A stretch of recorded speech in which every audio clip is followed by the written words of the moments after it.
seara, dragi ascultători! Bine ați venit la Radio Artis! În această seară îl avem ca invitat pe Andrei Paul Corescu. Andrei s-a născut în 1978 la Craiova, a început să scrie versuri în 1996, câștigând mai multe premii în concursuri naționale de poezie și de traducere literară. După studii universitare în limbi și literaturi străine la Timișoara și un master în traductologie de la Cluj-Napoca, el a lucrat ca traducător pentru editurile Arc și Polirom și a predat limba franceză la Universitatea Lucian Blaga din Sibiu. În 2005, biroul din România al Uniunii Latine i-a decernat premiul de traducere științifică în limba română pentru versiunea românească a unei lucrări de științe economice. Primul său volum de versuri a fost publicat prin editura Arc la Chișinău în 2009 și reunește creații proprii în limba română, dar și traduceri din texte din Verlaine, Baudelaire, Shakespeare, Byron și alții. Alte două volume de versuri în limba română vor apărea în 2021 și în 2022. Bună seara, Andrei! Bună seara, Mona! Bună seara celor care ne aud și ne văd! Mulțumesc Multă mult, sănătate! Tu de unde vorbești acum? Unde te afli în acest moment? Acum vorbesc din Luxemburg, țara Luxemburg, orașul Luxemburg. Și poți să ne spui așa un pic ce faci acolo? Tu ești un poet desăvârșit, dar ce faci tu la Luxemburg? Păi, am venit acum câteva luni, profitând de redeschiderea frontierelor între valul 1 și valul 2. Am venit pentru un nou job. Lucrez deja de câteva luni aici și mă mai ocup în timpul liber tot de poezie. Vechea mea pasiune rămâne. Cum te-ai apucat să scrii poezii? Când s-a întâmplat chestia asta? De mic? Ai început? Da, să zicem că am avut norocul și privilegiul să cresc într-o familie de cadre didactice. Ambii mei părinți erau cadre didactice și acum sunt pensionați și încă de mic am crescut în această ambianță în care educația, cultura chiar aveau o importanță în cotidian și prin această formare către lectură, către cunoaștere, către limbi străine. Mai apoi am continuat de unul singur. Dar cum ai început tu să scrii poezie? Adică, da, probabil că ești un bun cititor, adică citești mult, nu? Adică de când ești mic ai citit?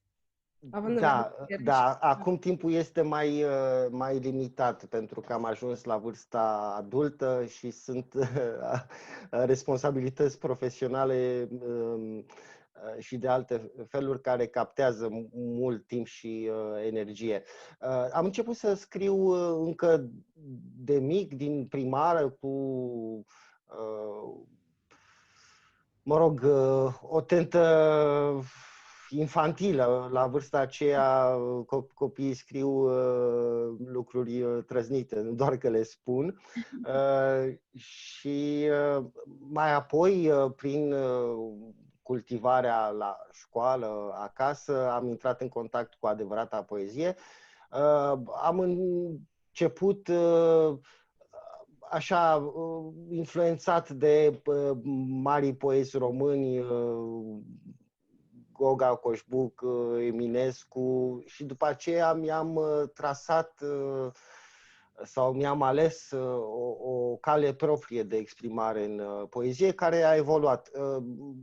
Cred că la tine inspirația a venit mai ales cumva din poeții români sau și din cei străini pe care i-ai tradus? Da, și cei străini, mai ales poezia de limbă franceză m-a influențat la început. Acum, modul în care scriu, modul în care articulez ideile nu mai seamănă cu modelele precedente. Să zic că am evoluat către o voce poetică proprie. Te-ai gândit vreodată să scrii și proză sau este numai o inclinație spre poezie? Am mai scris proză, dar nu mă simt la fel de confortabil, pentru că îmi place formatul acesta compact al poeziei.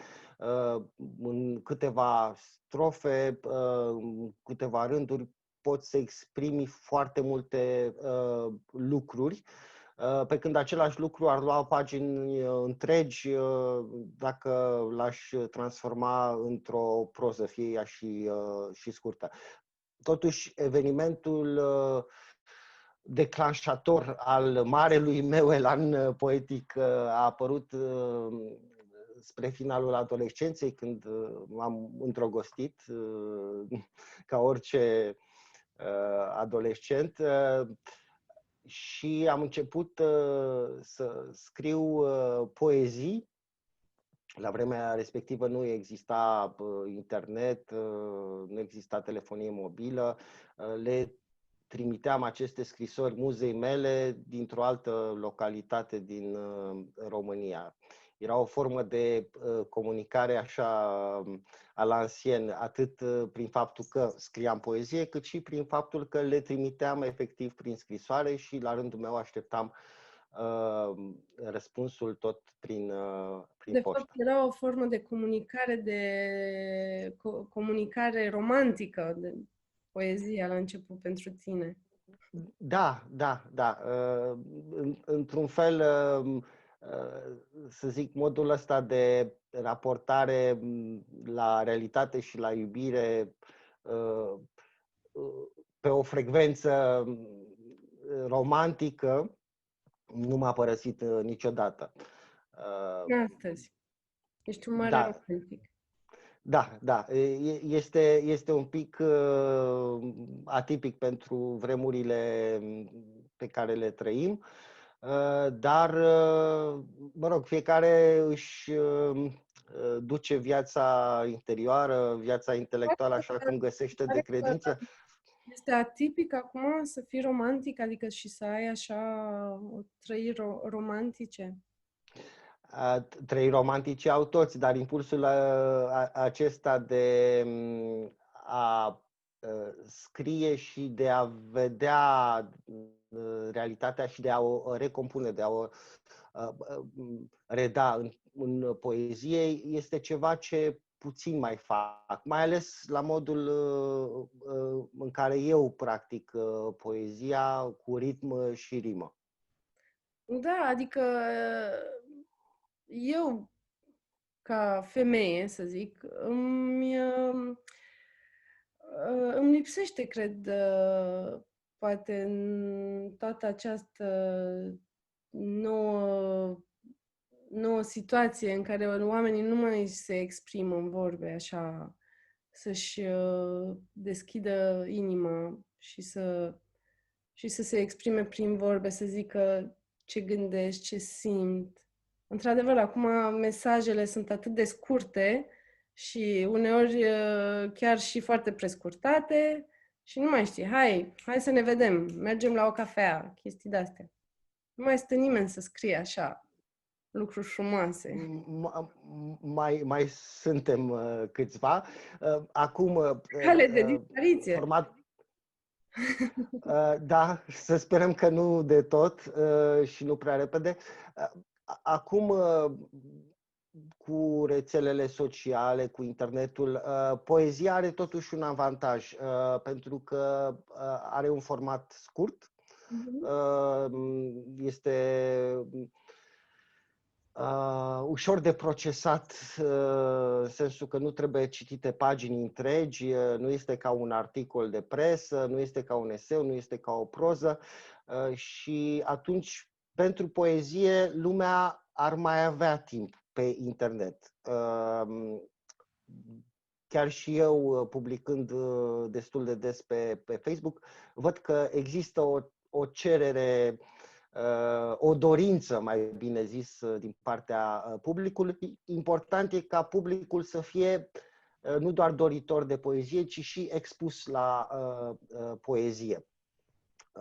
Și cu cât suntem mai mulți care ne exprimăm poetic și ne punem la dispoziție textele pe internet, cu atât cred că această comunitate între cei ce scriu și cei care citesc poate să fie mai mare și mai puternică. Da, deci este o posibilitate acum prin internet, de fapt, să avem mai mulți poeți cunoscuți și se poate. Da. Nu prin Acum volume de depinde. poezii. Poți să repeta, te rog? Zic, acum prin internet se pare că există o modalitate cumva să publicăm aceste poezii și să le consume cât mai multă lume. Pe când nimeni nu s-ar duce, poate, să cumpere un volum de poezii sau așa mă gândesc. Da. Avem această imediatețe, cum se spune în franceză, deci acces direct, imediat la informație. Acum depinde de ce fel de informație caută fiecare sau ce fel de informație algoritmii de pe rețelele sociale aleg să transmită fiecăruia dintre noi. Odată ce consulți, am observat chiar eu, un anumit tip de informație, un anumit tip de subiect, motoarele de căutare sau Revin acele... news thread-urile pe care le consulți sunt adaptate la un moment dat și foarte repede gusturilor tale. Deci cine începe să consume poezie sau să citească dintr-un anumit autor online, va fi din ce în ce mai des expus acelui tip de conținut și acelei surse. Da. Dar se pot crea comunități acum de literare și noi autori. Asta e foarte interesant, mi se pare. Da, sunt și eu abonat sau parte din grupuri tematice online, fie că este vorba de informații utile pentru românii din Belgia, respectiv Luxemburg, fie că e vorba de grupuri de poezie și așa mai departe. Deci putem să ne găsim o comunitate. Eu ți-am găsit o poezie pe care ai scris-o tu pe Facebook. Am găsit-o pe Facebook, care este foarte adaptată acestei perioade și acestei tematici pe care o avem în emisiunea noastră despre Belgia. Și e foarte interesant. Ardenii. Da, e chiar poezia pe care eu, fără să mă consult în prealabil cu tine, am ales-o pentru seara aceasta. Ok, atunci te las pe tine să o citești. Cu mare plăcere, gând la gând cu bucurie. Da, este o poezie de anul trecut, dar am republicat-o pentru că tocmai acești algoritmi de pe Facebook mi-au propus să îmi regăsesc și să-mi promovez din nou. Hai, fără mare introduceri. Da, acum trebuie să o și găsesc. Eu o am aici.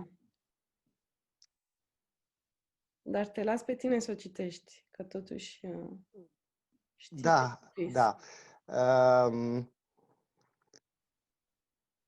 Ardenii. Ardenii mei, ardenii tăi, ard de prea multă vie toamnă, hipnotizați de vâlvătăi, știm însă bine ce înseamnă. Ard anii mei, ard anii tăi și vor intra în iarnă scrum. N-au fost prea buni și nici prea răi, dar mai plini decât acum, când nu avem destulă forță și îi golim de conținut, plecând în spate, ca o torță, ardenii ard peste ținut. Este un poem de toamnă. Da, foarte frumos. Îmi place Mulțumesc. descrierea și culorile toamnei pe care le regăsim în această poezie. Și Ardenii, asta era în Ardeni când ai scris, sau cum te-ai inspirat Ardenii? Nu, Îmi mi se place întâmplă să scriu după, la un moment dat mi se întâmplă să scriu mult după ce am văzut sau trăit ceva. Și ai folosit Ardenii și după aia ai făcut un joc de cuvinte cu ard, animei. da, jocurile de cuvinte și în general paronimia îmi dau o libertate pe spații restrânse. Poți să condensezi imagini, sentimente, doar câteva cuvinte, jucându-te cu sonoritățile. Da, asta este un pattern destul de recurent în ceea ce scriu și totodată face parte din, să zic, muzicalitatea pe care o promovez în poemele mele.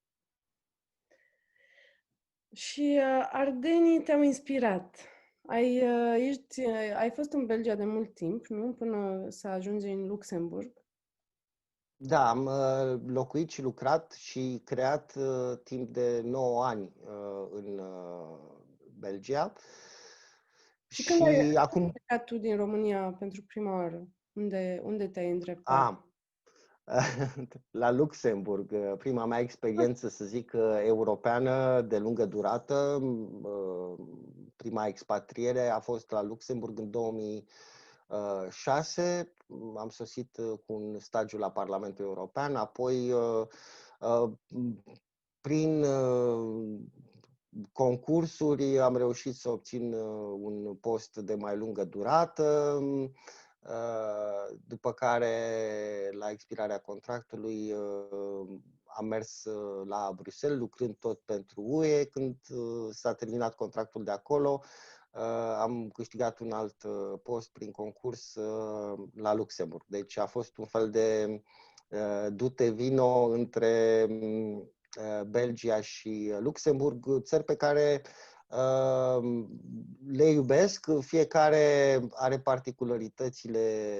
particularitățile ei, există diferențe, deși geografic nu sunt foarte departe. Da. Dar ce diferențe sunt între Luxemburg și Belgia? Păi una din diferențe este chiar marcantă, costul vieții. Ok, sunt poet, dar nu, nu sunt cu capul în nori, totuși văd realitatea. Față de acum 10 ani, când mă aflam prima dată în Luxemburg, prețurile au explodat, mai ales în privința imobiliarului și așa mai departe.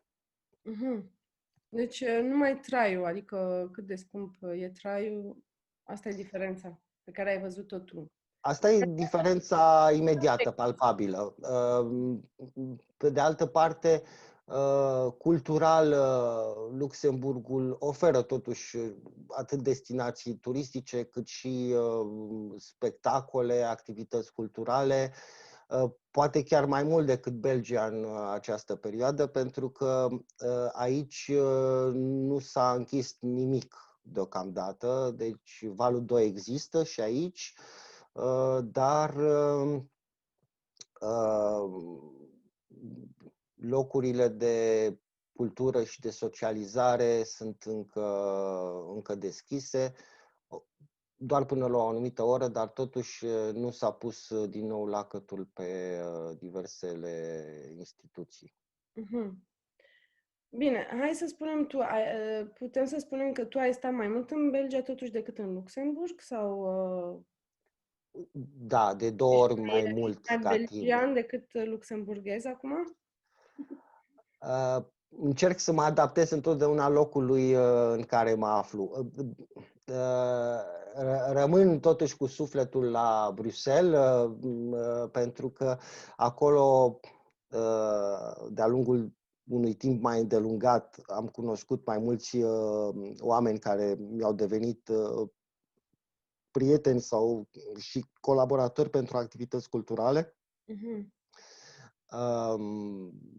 Orașul Bruxelles și Belgia, pe ansamblu, oferă prin dimensiune deja, intrinsec, mult mai multe posibilități de socializare și de activități culturale, mai puțin acum, evident. Da. Deci îmi lipsește acea vibrație, mai ales internațională, a Bruxellesului, cu mulți expați, cu interacțiuni în diverse limbi. Luxemburgul fiind mai mic, regăsesc oarecum această ambianță, dar la o scară mai redusă. Da, eu am fost în Luxemburg, dar bine, nu am stat mult și nu pot să spun că mi-a plăcut enorm. Prefer totuși Bruxelles, mi se pare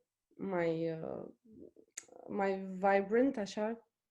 Și, mă rog, nu știu, acum poate dacă stau în Luxemburg o să descoper lucruri interesante. Dar mai cunosc și alți prieteni care au stat în Luxemburg și vreau să scape și veneau la Bruxelles. Fuga. Este un oraș liniștit și nu numai în timpurile COVID-ului. În centru sau în suburbii, dacă te plimbi în weekend, nu se întâmplă mare lucru, străzile sunt goale și asta se întâmpla și înainte. Dar Uite, sunt niște locuri șarmante care merită descoperite aici, colo.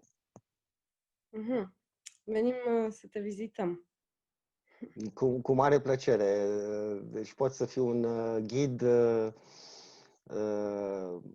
să zic, averti. Uite, avem o rubrică aici pentru toți invitații care vin. Să vedem cam cât la sută au rămas români și cât au adoptat din, să zic, obiceiurile belgiene sau așa. Așa că, ești gata? Da. Punem întrebările. Ce mănânci tu la micul dejun? Croissant sau mezeluri? Nu prea mănânc micul dejun, mi-am format un obicei, dar dacă e să mănânc ceva la micul dejun, va fi ceva light, gen o cafea și niște produse de patiserie, croissante. Da. Deci aici totuși ești mai belgian. Dar în rest așa mănânci, adică gătești chestii românești sau mai degrabă ce găsești de la magazine și te-ai adaptat cumva? Da, nu sunt un mare bucătar, fac în general chestii simple.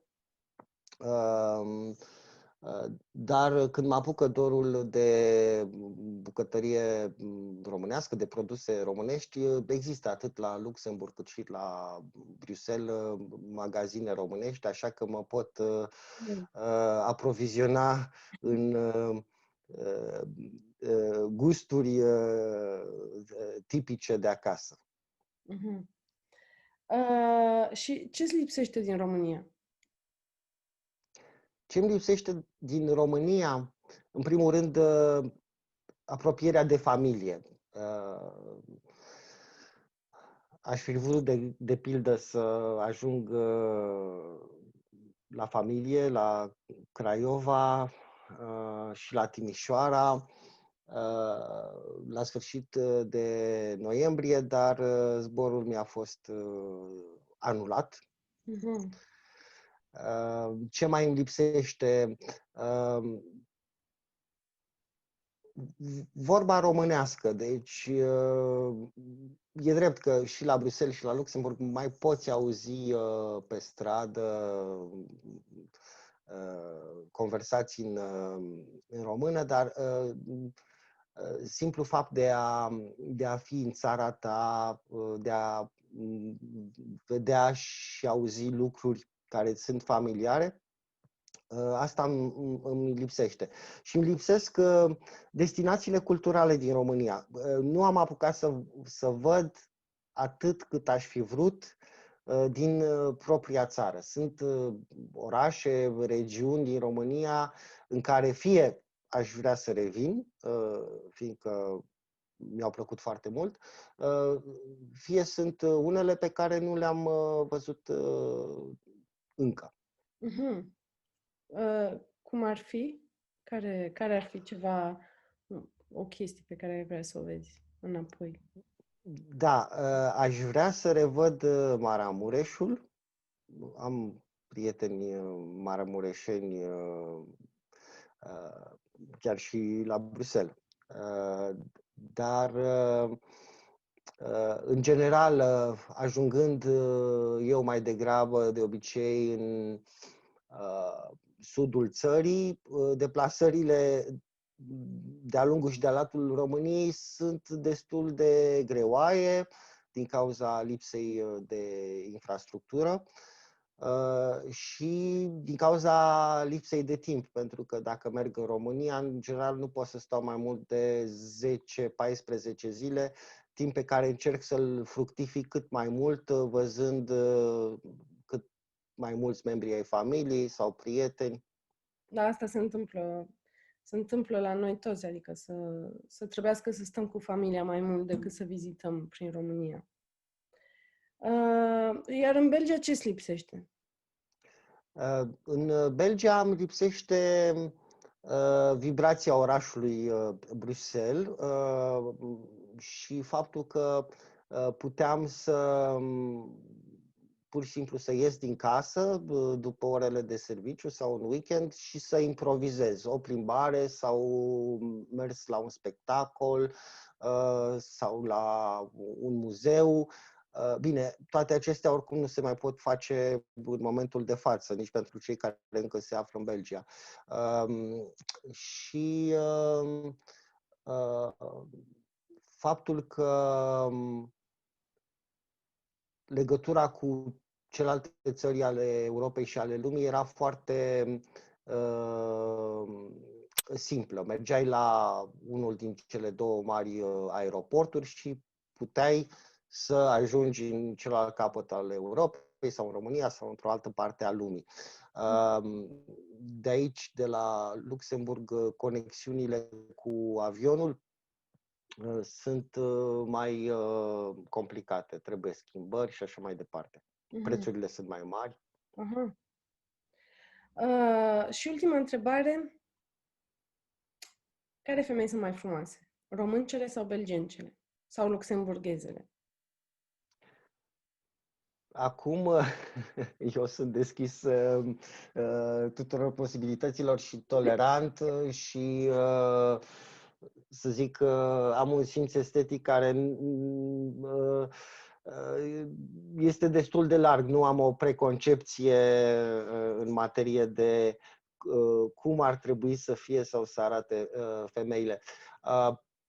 Evident, am o preferință, să zic, nativă pentru românce, deși vorbesc bine limbi străine, totuși cred că e important ca într-o comunicare de tip familial să totuși să poți vorbi limba ta. Mai Există ușor, și... nu trebuie să explici fiecare idee, fiecare cuvânt, Da, poate. există niște coduri culturale și comportamentale, mă rog, bune și rele, dar la care am fost expuși de-a lungul timpului și care ne sunt foarte familiare. Acum,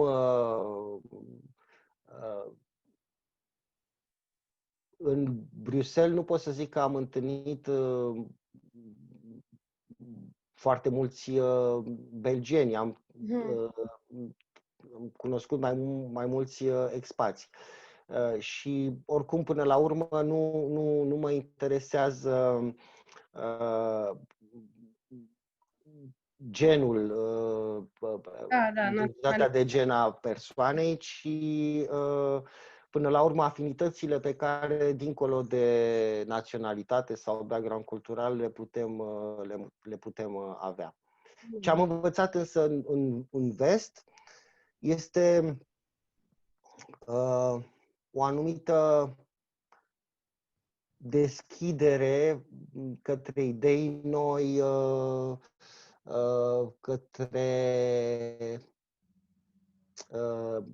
inițiativă, să ai inițiative, nu neapărat antreprenoriale, pot să fie și acestea. Am învățat o disciplină și o punctualitate care poate nouă românilor, cel puțin acasă, în România, ne lipsesc. Păi vreau să spun că eu te-am cunoscut mult mai bine astăzi, deși noi ne cunoaștem de ceva timp, dar m-a impresionat parcursul tău, vreau să spun, și nu știam toate astea despre tine. Îmi plac poeziile tale, într-adevăr, foarte mult, deja de când le vedeam de pe Facebook. Și îți mulțumesc foarte mult că ai fost alături de noi astăzi. Și eu îți mulțumesc. Mulțumiri totodată și echipei Artis. Salutări ascultătorilor sau spectatorilor și mult succes, multă sănătate, să fim prudenți, ca odată ce se va sfârși acest nou val de coronavirus, să putem să revenim la întâlnirii în față a față, care sunt mult mai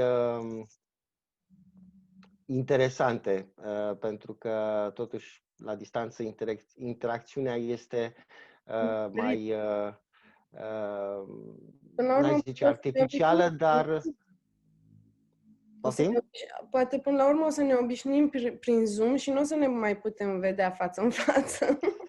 Da, acum cred că oamenii vor păstra anumite reflexe în privința ieșitului în societate, în privința modului în care se raportează la situații, locuri, persoane, dar să sperăm că vom găsi vom regăsi acea căldură umană care se manifestă mai ales atunci când oamenii se află în același loc. O seară bună! Andrei, o seară bună și o seară bună și dumneavoastră, dragi ascultători. Ne revedem vinerea viitoare pentru emisiunea Cu Savoare de Român. O seară bună, la revedere! Vă mulțumesc!